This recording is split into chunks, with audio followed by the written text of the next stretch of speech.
삶에 넘쳐나길 주님의 이름으로 축원합니다. 오늘 노래를 지어서 가르쳐 부르게 하라. 하나님께서 신명기 거의 마지막 장인데 모세에게 노래를 지어서 부르게 하라. 노래. 참 더 건강하게 노래를 어떻게 하면 잘하게 하는 방법이 있을까? 알렉산더 테크닉이라는 글을 좀 읽어봤는데 많은 것이 공감이 갔습니다. 조지 버나드 쇼가 처음으로 설립한 나이가 한 80이 돼서 자신의 극장에 현판을 하나 딱 내걸었습니다. 그 자신의 극장에 어떤 현판을 내걸었느냐? 알렉산더 심장병을 치료하다. 이런 현판을 하나 내걸었습니다. 버나드 쇼가 오랫동안 구부정한 자세로 글을 썼던 습관으로 결국 80세에서 그때 가서 이제 심장병을 앓게 됐습니다. 그때 조지 버나드 쇼가 알렉산더를 찾아가서 테크닉을 배우고 건강을 회복하게 되자 알렉산더에 대한 그런 참 감사한 마음으로 그 고마움을 어떻게 표시할까 하다 현판으로 자기가 세운 그 극장에 알렉산더 심장병을 치료하다 이렇게 현판을 내걸었습니다. 조지 버나드 쇼가 이른바 알렉산더 테크닉을 배우고 나서 그의 키가 7cm 더 크고 어깨가 5cm 더 넓어져 맞는 옷이 없다. 이렇게 해서 주위 사람들을 놀라게 했던 적이 있습니다. 잘못된 것을 그만두면 올바른 것은 저절로 이루어진다는 알렉산더의 철학을 삶에 그대로 적용시킨 버나드 쇼는 알렉산더 테크닉을 배운 지 고작 3주 만에 1km 이상을 걸었고 수영도 할 수 있게 되었으며 그 이후로도 이분이 94세에 죽었는데 80대 알렉산더를 만나 심장병을 고치고 14년 동안 건강을 유지하며 그렇게 살다가 돌아가셨습니다. 프레데릭 마티아스 알렉산더라는 분은 이분은 1869년 호주 타스마니아 출신으로 병약한 체질로 태어났지만은 농촌 활동과 함께 사냥과 승마를 즐기는 그런 어린 시절을 보냈습니다. 근데 이가 프레데릭 마티아스 알렉산더가 워낙 독서를 좋아했습니다. 그리고 셰익스피어에 심취해서 그 셰익스피어 연기와 발성 공부를 시작하면서 건강이 악화돼서 요양 생활을 하기도 했습니다. 건강을 회복하고는 극단을 결성해 가지고서 배우, 제작자로 셰익스피어 또 전문 낭송가로 활발한 그런 활동을 이어갔습니다. 근데 이제 무대에서 낭송을 할 때 목소리가 쉬어 나오지 않는 상황이 자주 일어나게 되었고 공연이 끝나고 나면은 말을 할 수 없는 그런 상태까지 알렉산더가 이르게 되었습니다. 그래서 이제 알렉산더는 이제 자기가 이 셰익스피어 전문 낭송가니까 이 목소리를 치료하지 않으면 안 되기 때문에 목소리를 치료하기 위해서 많은 의사들을 찾아다니며 약물 치료를 받아봤고 음성 전문가의 치료와 운동을 해보지만 목소리가 쉬는 원인을 찾아내지 못해서 참 절망하고 실망했습니다. 알렉산더가 그래 그렇다면 한번 내 스스로의 힘으로 이게 왜 그런가 내 목소리를 치유하겠다고 결심한 그는 삼면이 거울이는 방을 만들어 낭송하는 자신의 모습을 관찰하기 시작했습니다. 몇 년 동안 10년 동안 계속해서 알렉산더는 집요한 관찰을 통해서 마침내 그동안 그가 가지고 있었던 문제들을 해결해 주었습니다. 거울을 통해서 동작이나 자세가 목소리에 얼마나 큰 영향을 미치는지 자신의 몸을 통해 깨닫게 되었죠, 알렉산더가. 그냥 뭐 별거 아닙니다. 예를 들면 구부러진 척추, 뒤로 젖힌 목으로 인해 호흡과 발성이 나빠질 수도 있다는 이런 사실들. 그래서 알렉산더는 사람들이 오랜 습관이나 자세에 익숙해지면은 건강에 좋지 않은 것임에도 불구하고 그렇죠? 편하게 느끼게 되는데 이것이 바로 감각기관들이 잘못 받아들이고 있는 감각 인식의 오류임을 발견했습니다. 그러면서 알렉산더가 아주 또 얘기하는 게 하나가 뭐냐면 또 지나친 목표의식. 이 지나친 목표의식은 배우들이 몸의 근육들을 긴장시키고 결과적으로 통증과 스트레스로 나타날 수밖에 없기에 의도를 놓아버려야만 한다는 거. 간혹 파리 올림픽에 가서든지 양궁을 술 적이 이 글을 읽으면 딱 생각이 나더라고요. 딱 긴장해서 목표를 내가 좀 맞춰야 되겠다.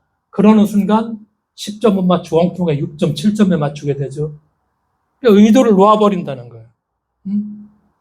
우리가 뭘 해야 되겠다는 어떤 의도.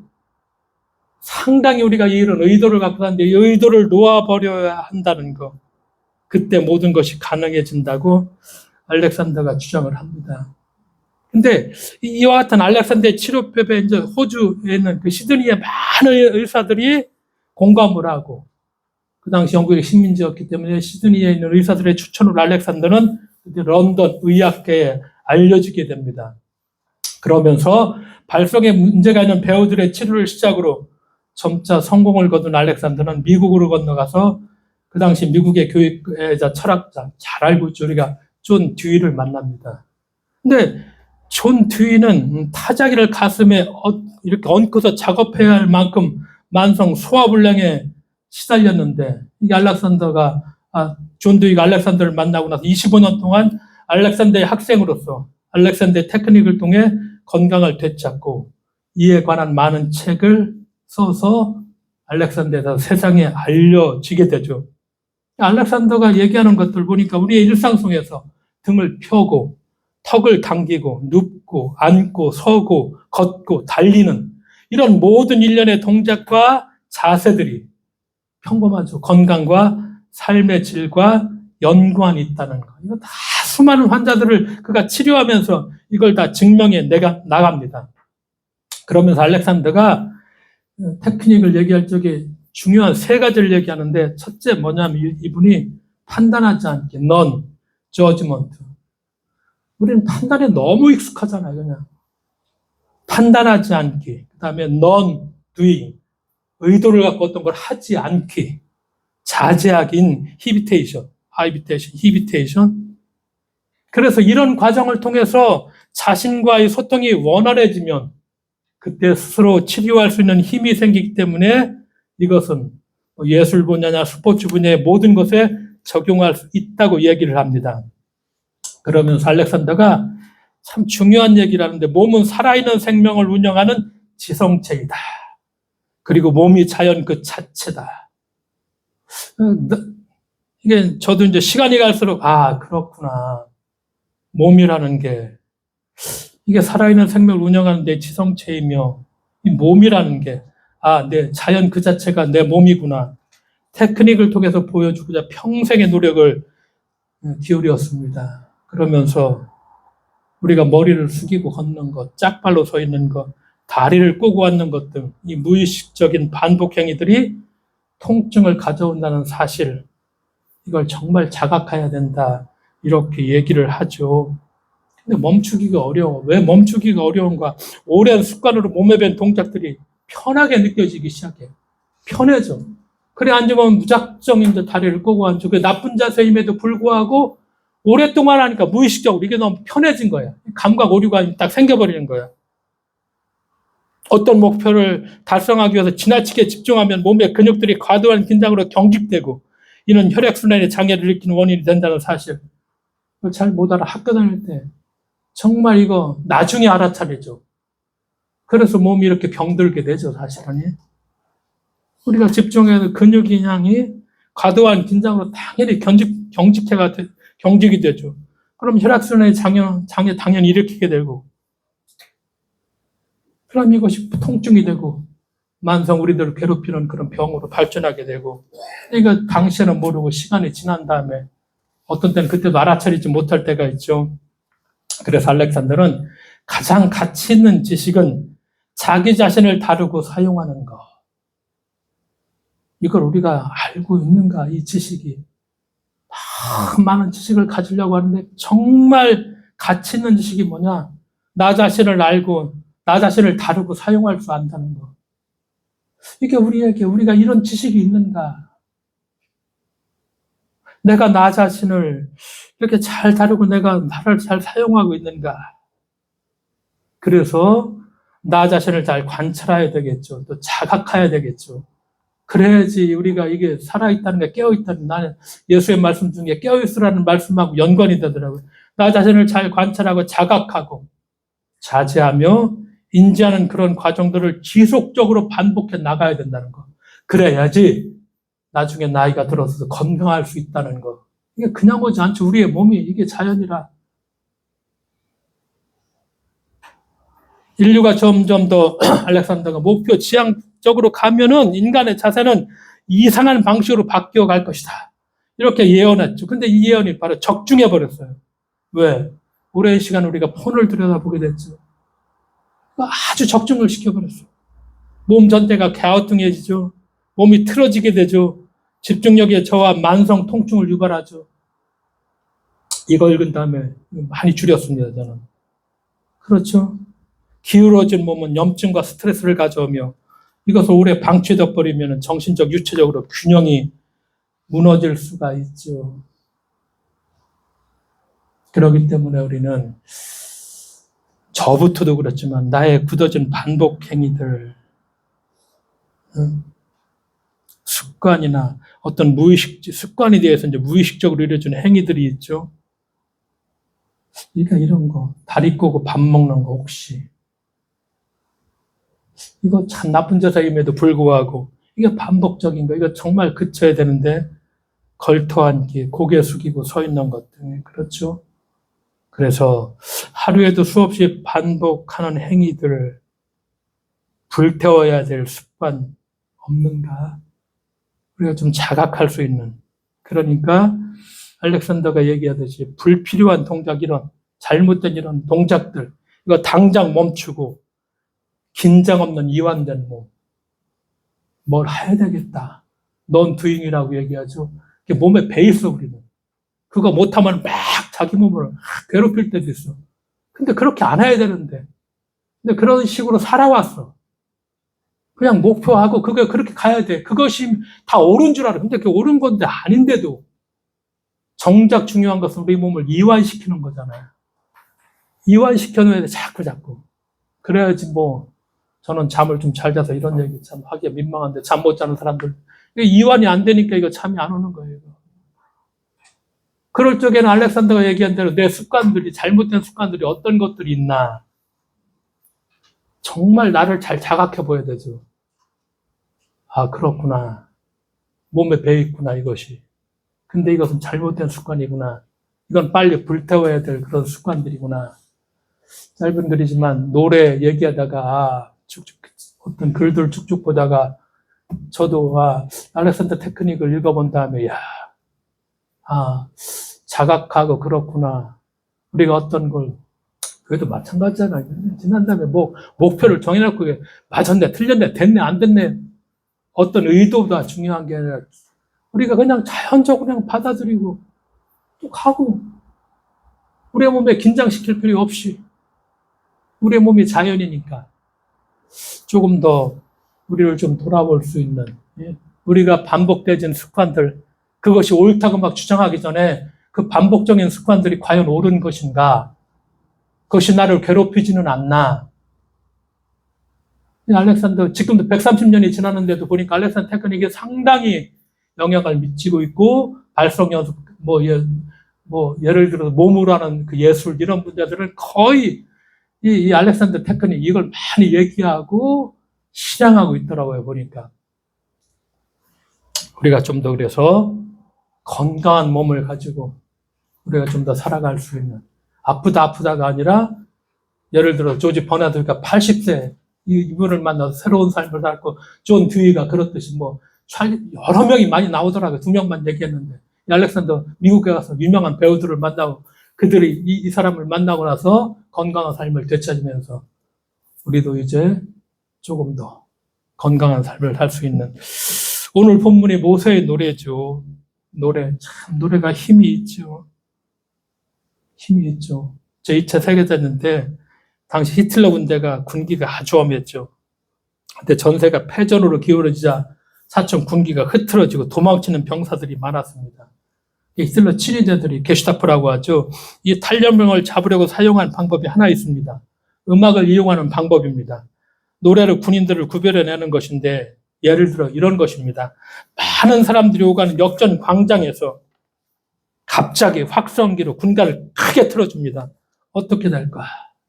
그 순간 자기도 모르게 발걸음을 얻죠. 군가 박자에 맞추고 팔을 높이 흔드는 사람 틀림없이 군인이죠.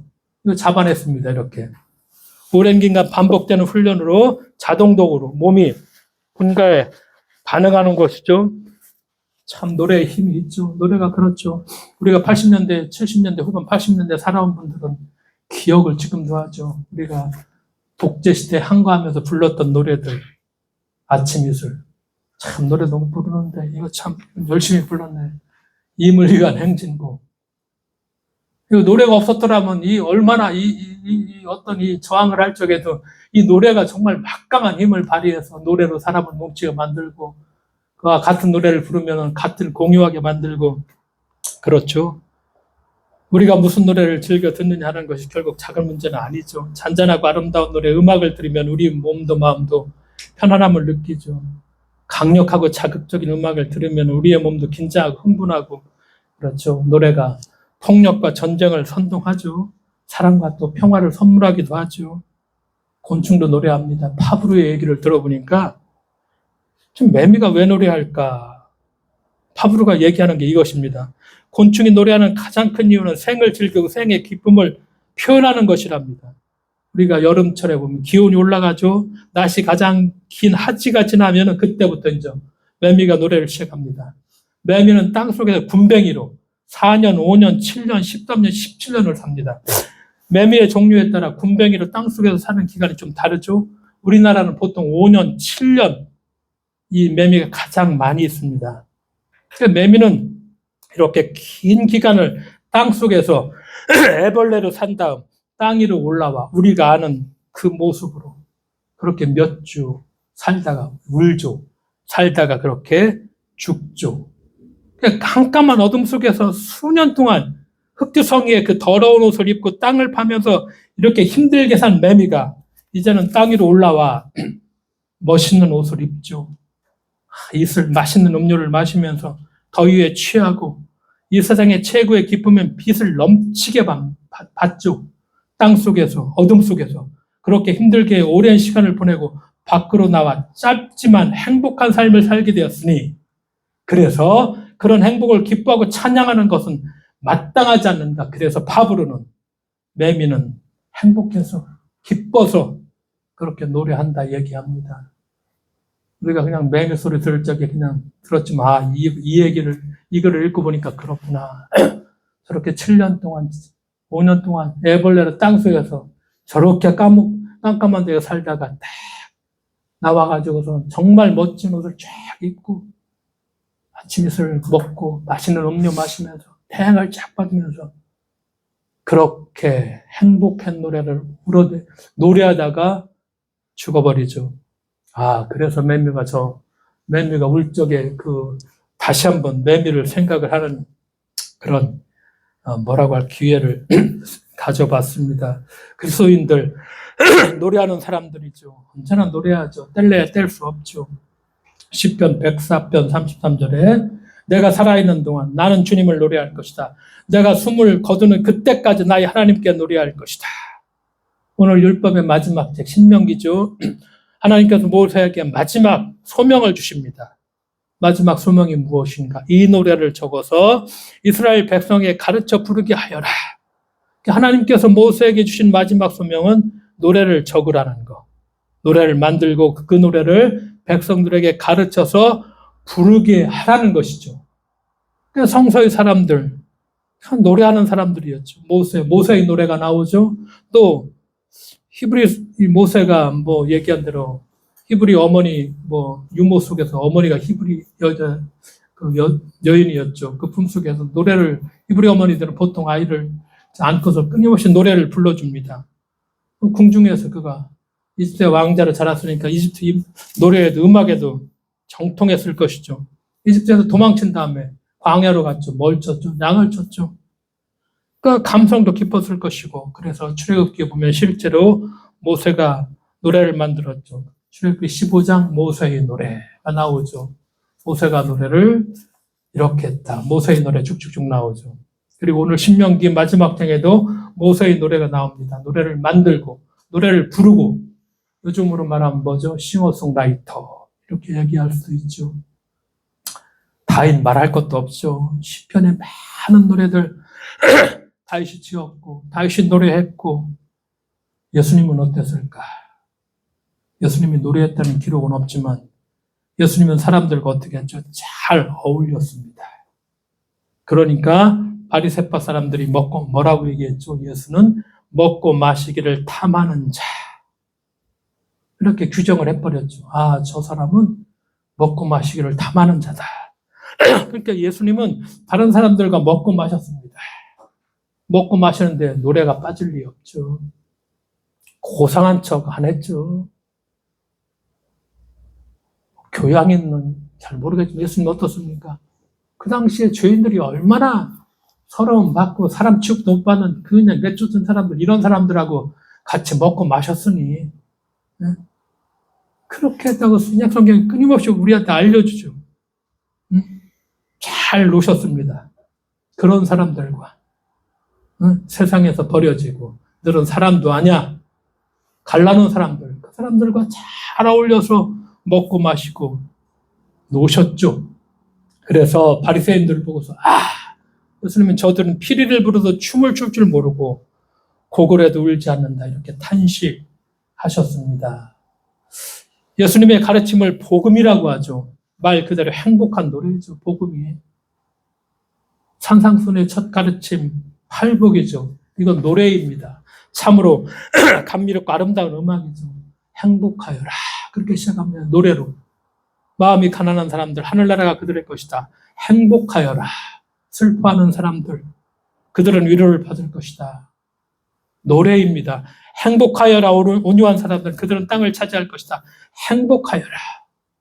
어려움에 줄이고 목마른 사람들, 그들은 흡족해질 것이다. 행복하여라. 자비로운 사람들, 그들은 자비를 얻을 것이다. 행복하여라. 마음이 깨끗한 사람들, 그들은 하나님을 볼 것이다. 행복하여라. 그런 노래입니다. 평화를 이루는 사람들, 그는 하나님의 자녀라 불리게 될 것이고, 그렇죠. 예수님이 가르쳐 주신 주의 기도, 이건 간곡하고 가슴 벅찬 노래입니다. 이걸 우리에게 말씀하고 있죠. 바울 어떻습니까? 사도행전에 바울과 실라가 복음을 전하다가 감옥에 갇혔죠. 그때 바울과 실라가 뭐 했죠? 찬양 노래했다고 했습니다. 공문이 열렸다고 했죠. 그래서 바울의 편지를 보면 바울이 교인들에게 계속해서 권하는 것이 있죠. 노래하라. 시와 찬미와 신령한 노래로 화답하며. 바울이 이 규절을 참 많이 씁니다. 바울 서신에. 시와 찬미와 신령한 노래로 화답하며 여러분의 가슴으로 주님께 노래하며 찬송하십시오. 바울이 옥중에서 쓴 편지가 4개가 있다고 하죠. 에베소, 빌립보서, 골로새서, 빌레몬서. 핵심이 바로 그것이죠. 기뻐하고 감사하며 노래해라. 그리스도인이 노래하는 사람들이죠. 그럼 무슨 노래를 부르는가? 우리가 만들어서 불러야 되고 우리의 자녀들에게 가르쳐서 우리의 자녀들이 부르게 하는 노래가 어떤 것인가? 신약 성경 마지막 책 요한계시록에 보면은 환난의 때 그리스도인들은 그때 노래했다. 그런데 그때가 편안하고 즐거워서 노래를 한 그런 때는 아니죠. 그런데 노래했다. 요한계시록 15장에 보니까 그 재난의 때 노래를 불렀다. 어떤 노래였을까? 요한계시록 15장 3절 그들은 하나님의 종 모세의 노래와 어린 양의 노래를 부르고 있었습니다. 아까 신명기에 모세 얘기, 모세의 노래 지어서 만들라고 했죠. 그 하나님의 종 모세의 노래와 어린 양의 노래를 부르고 있었습니다. 모세의 노래와 어린 양의 노래. 어린 양의 노래가 무엇일까? 그리스도 찬가입니다. 모세의 노래는 아주 오래된 노래죠. 그래서 아까 신명기서의 백성들에게 노래를 가르치고 불러주면서 환난을 당할지라도 이 노래를 부르는 한 희망이 있다. 왜? 이 노래를 부르면 하나님의 뜻을 깨닫게 해주고 그들을 일깨워서 다시 일으켜 세워줄 것이기 때문이다. 그래서 모세의 노래는 하나님의 역사를 찬미하는 노래죠. 이스라엘 백성의 역사 속에서 하나님이 어떻게 그들과 함께 하셨고 그 백성들을 어떻게 구원하셨는지 그 놀라운 구원의 역사를 모세는 찬양합니다. 모세의 노래는. 그래서 이스라엘 백성이 길이 막혔을 때 바다를 갈라서 길을 열어주신 하나님을 찬양하죠. 황폐한 사막에서도 바위를 쪼개 샘물이 터지게 하시고 굶주렸을 때 만나를 내려주셨죠. 그 하나님을 노래하면서 그 하나님을 기억하면서 백성들이 환난의 때 어려운 때 다시 길을 찾을 수 있었죠. 노래를 부르면서 하나님을 찬미하면서 이스라엘 백성들은 다시 일어설 수 있었습니다. 근데 이 모세의 노래를 그리스도인들이 박해하고 환난의 때 다시 또 그리스도인들 이 노래를 불렀습니다. 근데 모세의 노래와 함께 그 박해 시대에 그리스도인들이 부른 또 다른 노래 하나가 어린 양의 노래다. 그리스도 찬가입니다. 새 노래라고 얘기하죠. 어린 양의 새 노래, 어린 양의 노래, 새 노래, 그리스도 찬가. 바울 서신에 보면 세 곡 정도를 그리스도 찬가라고 합니다. 가장 대표적인 거 우리가 잘 알고 있죠. 빌립보서 2장 6절에서 11절에 그는 근본 하나님의 본뜻이나 이게 최고의 그리스도 찬가라고 모든 성서학자들이 다 얘기합니다. 노래입니다. 주님을 찬양하는 찬양입니다. 그는 근본 하나님의 본뜻이나 우리가 얘기하는 것 하나님과 동등됨을 취할 것을 여기하지 아니하시고 어디? 땅으로 내려오셨다. 죽기까지 복종하셨다. 하나님이 그를 높이셨다. 그래서 모든 만물이 그 무릎을 예수 앞에 꿇게 하셨다. 최고의 찬가입니다. 그래서 누가 그래서 찬가하면 빌립보서 2장 6절에서 11절 이걸 말하는구나. 그래서 찬가입니다. 시적 음료를 갖춘 아름다운 노래입니다. 그리스도인들이 이 노래를 불렀습니다. 초기에. 빌립보 그리스도 찬가와 함께 또 다른 찬가가 하나는 에베소서 2장 14절에서 18절에 있는 말씀.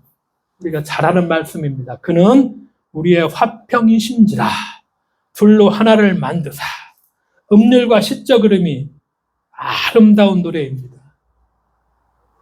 빌립보서의 그리스도 찬가가 예수님이 어떤 분이신가를 노래한다. 그렇죠. 예수님이 이런 분이셨다. 그런데 에베소서의 찬가는 그런 그 예수님이 무슨 일을 하셨는가, 무슨 일을 이루어셨는가를 찬양합니다. 빌립보서에는 겸손하신 그리스도를 노래하고 에베소서는 평화를 이루신 그리스도를 노래합니다. 골로새서에 또 하나 있죠. 인간뿐 아니라 만물의 구원과 화해를 이루신 그리스도를 장엄하게 노래하는 그리스도의 찬가가 있습니다. 이렇게 바울 서신 속에 전해지는 그리스도 찬가들은 우리의 믿음과 소망을 오롯이 담고 있죠. 우리가 불러야 할 노래고 우리의 자녀들에게 가르쳐 부르게 할 노래라는 것이죠. 그래서 하나님께서는 모세에게 마지막 소명으로 노래를 적으라. 그래서 후대 사람들에게 노래를 가르쳐서 그들이 끝까지 부르게 하라. 그렇게 얘기하셨죠. 그 노래가 끊어지지 않고 계속 이어지게 하라는 말씀이죠. 그래서 모세는 하나님의 말씀대로 노래를 만들었고 가르쳤고 이스라엘 백성이 불렀고 그 노래를 백성의 끝까지 들려주셨고 그래서 그 노래가 이스라엘 백성들에게 끊어지지 않았고 그래서 그리스도인들은 그 모세의 노래를 이어받아서 요한계시록 15장에 그 박해 시대에 그들이 그리스도인들이 노래를 부르는데 모세의 노래와 어린 양의 새 노래 그리스도 찬가를 불렀죠. 모진 박해와 환난의 시대를 살아가면서도 그리스도인들은 모세의 노래를 멈추지 않았죠. 모세의 노래만 부르지 않았고 새 노래를 만들었죠. 말씀하신 대로 어린 양의 노래 그리스도의 찬가. 그리스도인들이 그 지독한 우상 숭배일 때 무서운 박해의 시기에 그 어린 양의 노래를 부르면서 믿음을 지켜냈죠. 그 그리스도 찬가를 부르면서 그리스도의 겸손을 이런 것이구나.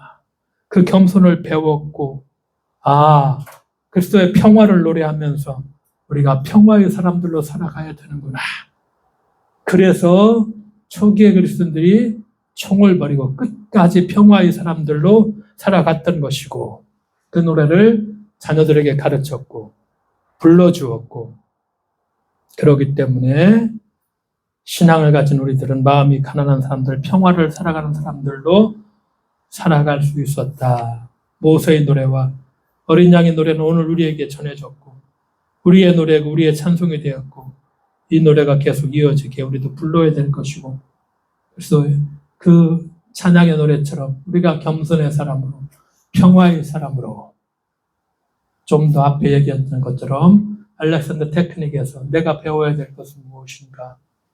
설교가 그렇죠. 열심히 준비한다 해서 그냥 뭐 한 주 지나면 다 잊어먹고 하지만, 그래도 이건 나에게 내가 좀 깨우치고 내가 좀 행동해야 될 것들이 있다면은 우리의 노년을 위해서라도 같이 깨우치고 같이 건강하게 우리의 삶을 누려가면서 살아가는 우리 모두가 되어야만 하겠습니다. 기도하겠습니다. 하나님 아버지, 감사드립니다. 오늘도 우리가 우리 몸이 참 얼마나 소중한가. 우리 몸이 자연의 그 전부, 우리 몸의 이 유기체, 내가 내 몸을 잘 다루고 사용하고 있는가. 내가 부를 노래가 어떤 노래인가.